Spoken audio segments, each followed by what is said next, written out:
안녕하세요. 코인 앤드류입니다. 영상을 찍는 오늘 트럼프의 관세에 90일 유예 발표로 비트코인은 12%, 나스닥은 16%가량 급등했습니다. 제가 채널에 올리는 인터뷰 영상에 전문가들은 거의 100이면 100 비트코인이 아직 강세장에 머물러 있고 다시 반등할 거라고 이야기했는데요. 아직 상승 추세로 전환이 된 건 아니라고 봅니다만 제 채널에 등장하는 전문가들의 양질의 지식을 계속 습득하다 보면 시장에서 살아남을 수 있는 무기를 자연스럽게 얻을 수 있을 거라고 생각합니다. 오늘도 돈이 되는 맛있는 지식을 시작해 보겠습니다. I actually think this is a historic inflection point for Bitcoin because all of the very important questions have been resolved to the satisfaction of the asset.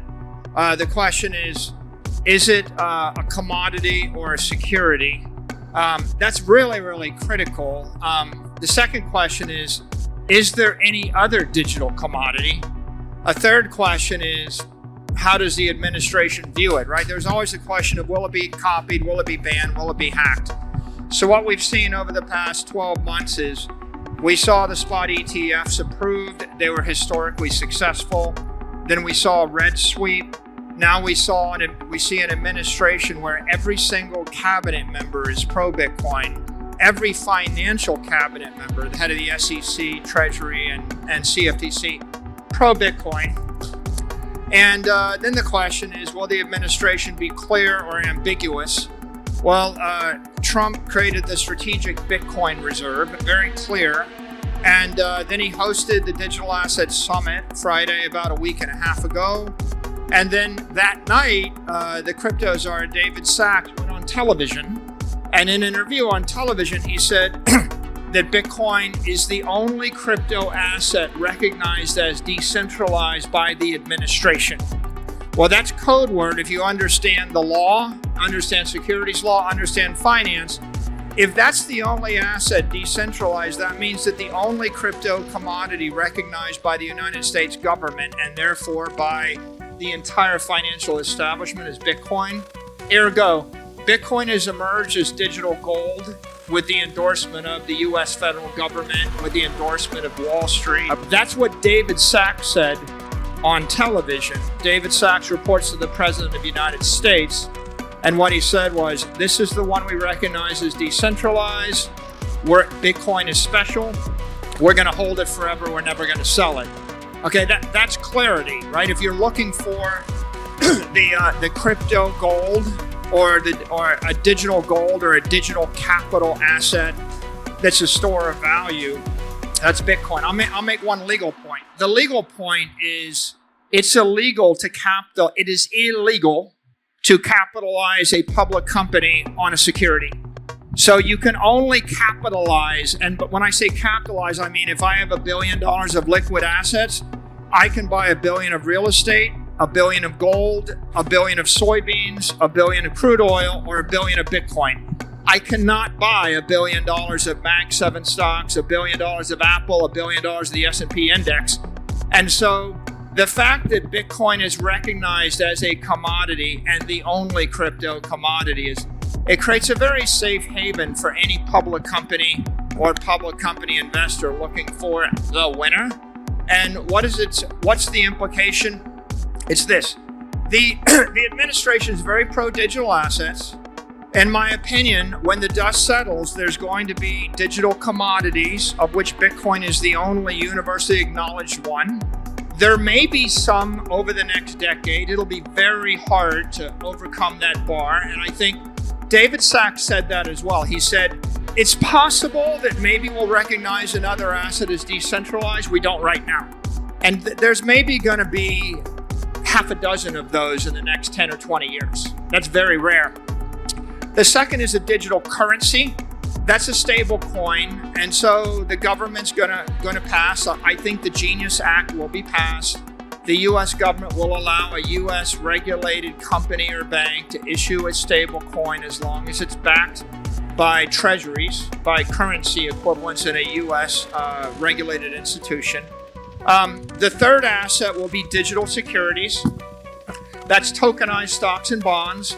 I think you'll have to be a regulated entity to it. BlackRock will issue digital securities. You'll get a digital share of Apple or a digital ETF.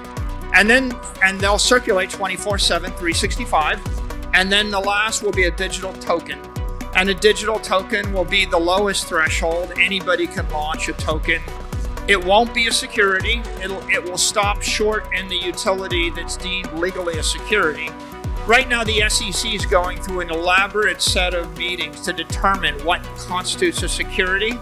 Trump coin will not be a security. We know that. Sachs has even said that it's likely going to end up being deemed a token. And I think if I'm in the crypto industry, the takeaway is the only thing where you've got regulatory clarity, if you're going to put $1 billion bet on right now, the only thing you would do is put $1 billion bet on Bitcoin as a long-term store of value. That is clear. The president said he wants the digital assets framework on his desk by August at the White House a week and a half ago. I think you will have clarity that will be passed into law and signed by the president sometime in 2025 that will create a very clear path for digital currency, digital tokens, and digital securities. They're coming.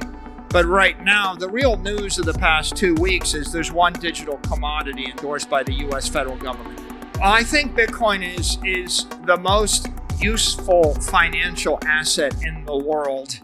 마이클 세일러 말에 따르면 비트코인이 암호화폐 중 유일하게 분산형 자산으로 인정받으며 미국 정부 및 관련 고위 관계자들이 강력하게 지지하고 있고, 지난 12개월간 스팟 ETF 승인과 같은 역사적 이벤트들을 통해 시장의 신뢰성이 강화되었으며 공기업이나 투자자들이 안정적인 장기 자산으로 활용할 수 있다는 점을 근거로 금융시장 내에 안전자산 역할을 수행할 가능성이 강조된다고 합니다. 게다가 비트코인은 공개회사를 자산으로 평가할 때 증권로 인정받을 수 없는 구조적 제약이 오히려 비트코인에게 유리하게 작용한다고 하는데요. 현재 트럼프 정부 차원에서 디지털 자산 관련 법제화 및 정책적 지원까지 예고되며 트럼프 정부 들어서 비트코인 관련 일에 없는 호재들의 행진이 이어지고 있습니다. 제 채널에 등장하는 전문가들 모두 이번 하락을 별거 아닌 것처럼 시장에서 언제나 있는 일이다, 다시 상승할 거다라고 이야기하면서 투자자들을 안심시키는 발언을 많이 합니다만, 제가 겪은 투자 시장은 아이러니하게도 시장에 좋은 말들이 많을 때 급락을 하는 경우가 훨씬 더 많았습니다. 게다가 제 채널에 등장하는 전문가들은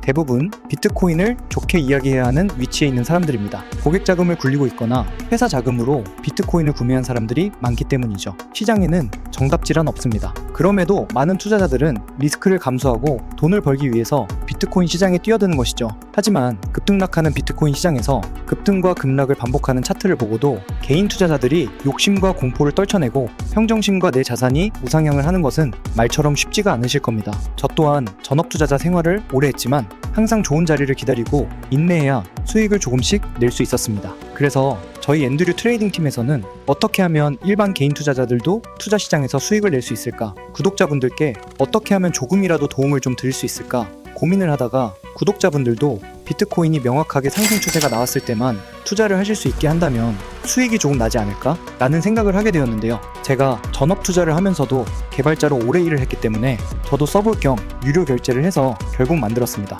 바로 비트코인이 정말 신뢰할 수 있는 상승 추세인 건지 횡보인지 하락인지 알 수 있게 도움을 주는데요. 지금 보고 계시는 건 비트코인 차트인데요. 제가 빨간색 네모 박스로 표시해둔 곳을 보시면 주황색 61선과 파란색 121선이 교차하는 구간에서 추세가 변동되는 걸 보실 수 있습니다. 실제로 지금 비트코인은 최근에 61선과 121선이 데드크로스 하방 교차하면서 조정이 나오고 있는데요. 제가 운영 중인 앤드류 관점 채널에서는 보시다시피 2월 25일부터 줄곧 비트코인 하락 관점을 말씀드리고 리스크 관리에 대해서 말씀을 드렸고 많은 분들이 도움을 받으셨습니다. 물론 데드크로스가 난다고 해서 무조건 하락하지도 상승하지도 않습니다. 저희 앤드류 트레이딩 팀에서 개발한 알파빗 지표는 약 8개의 고급 추세 기준과 트레이더들의 노하우를 담아서 차트가 상승할 확률이 높을 때 신호가 나오도록 개발을 하였습니다. 그 결과 저희 전문 트레이딩 팀 또한 판단에 도움받을 정도로 만족할 만한 놀라운 성과를 보였습니다. 시중에 유료로 팔 수 있을 정도로 가치 있는 지표이지만 저희 앤드류 채널 영상을 시청해주시는 구독자분들께는